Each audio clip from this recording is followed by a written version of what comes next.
Сәлем достар, сіздермен Назым, менің YouTube каналыма қош келдіңіздер.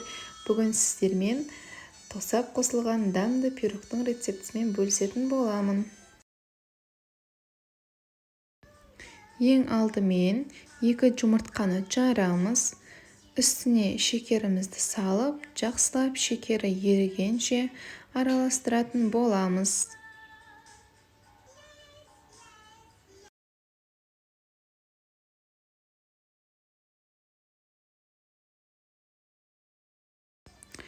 Және бөлме температурасында тұрған сары майды салып, жақсылап езіп аламыз.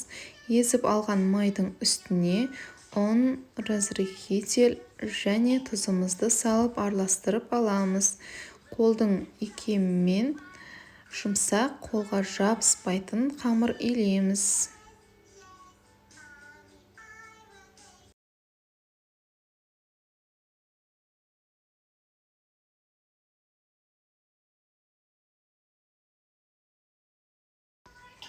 Дайын болған қамырымызды целлофанға салып, морозильникке 15-20 минутқа саламыз.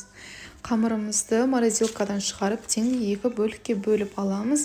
Бір қамырымыз ол біздің пирогымыздың бетін әсемдеуге кетеді. Ал екінші қамырымызды жақсылап жайып аламыз. Қатты жұқа емес, қатты қалың емес, орташа сантиметрде жайып аламыз.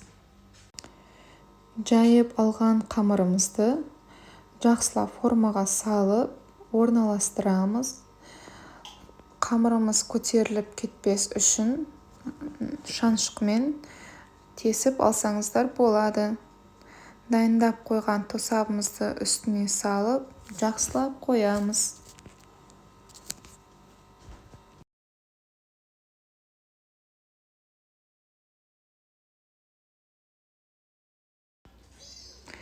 Ал екінші қамырымызды тура солай етіп жаямыз.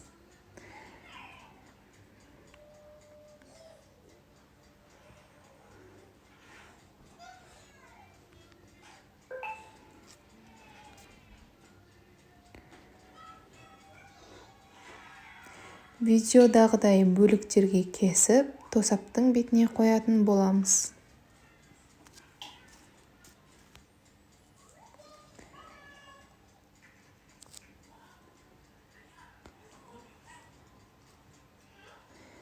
Өздеріңіздің қалауларыңыз бойынша қойсаңыздар да болады.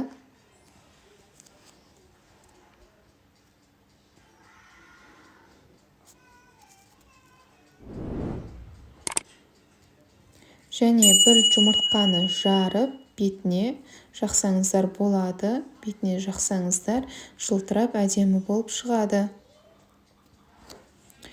Дайын болған пирогымызды 150-200 градуста пешке салып, 15-20 минутта пісіреміз. Астарыңыз дәмді болсын. Сіздермен бірге болған Назым. Маған тіркеліп, лайк басып кетіңіздер.